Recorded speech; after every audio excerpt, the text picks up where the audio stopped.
Hello folks, this is Howard Reitzel from Invest Financial Corporation with our November 2013 Economic Update. In this month's video, we will discuss some of the important events that move markets in November. We'll also talk about what investors can expect in the days and weeks ahead. And please read at the end the required disclosure statement.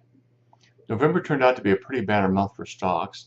This was welcome news to investors after the volatility of October. Markets tallied their third straight month of gains, and the Dow Jones Industrial and Standard & Poor's closed out the month on an 8-week winning streak. For the month, the S&P gained 2.79%, the Dow gained 3.48%, and the Nasdaq gained 3.58%. Economic data caused a lot of volatility in November, and investors got their first look at the third quarter GDP estimates, which showed the economy expanding by 2.8%. Much higher than expectations, though overall spending was still anemic. The October jobs report showed that employment increased more than expected, though the employment ticked up to 7.3%. So far, it's hard to know how the government shutdown may have affected the numbers.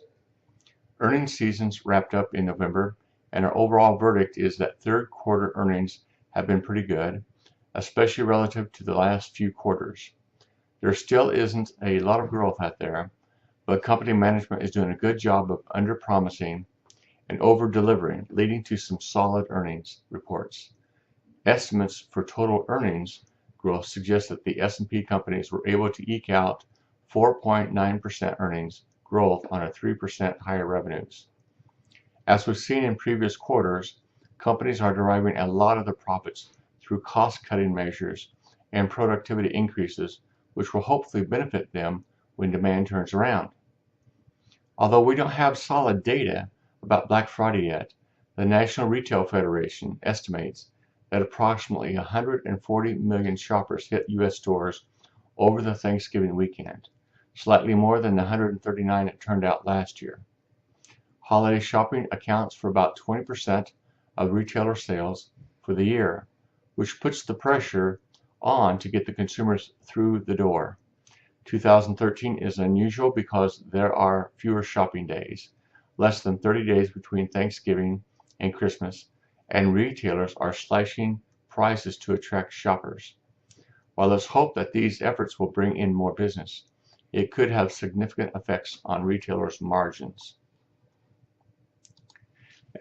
As we move into December, traders will be monitoring economic data closely before the mid-December Federal Reserve FOMC meeting. The Fed has repeatedly stated that they intend to let data guide their decision about tapering. What this means is that positive economic data may cause investors to pull back in anticipation of a December taper. Although we hope that the market rally keeps up through the end of the year, volatility around the FOMC meeting in anticipation of the next round of budgetary debates in Washington may make it tough for stocks to continue their winning streak in December. As always, we'll continue monitoring events and work to place our clients in the best position for success in the new year. Once again, this is Howard Reitzel with Invest Financial Corporation, signing off for the month of November 2013. I hope that you found this commentary interesting and informative. We'd love to hear what you have to say. If you have any questions about what you've heard in this update or would like to discuss your personal financial situation, please give us a call at 812-323-9200, extension 7571. We'll be happy to talk to you.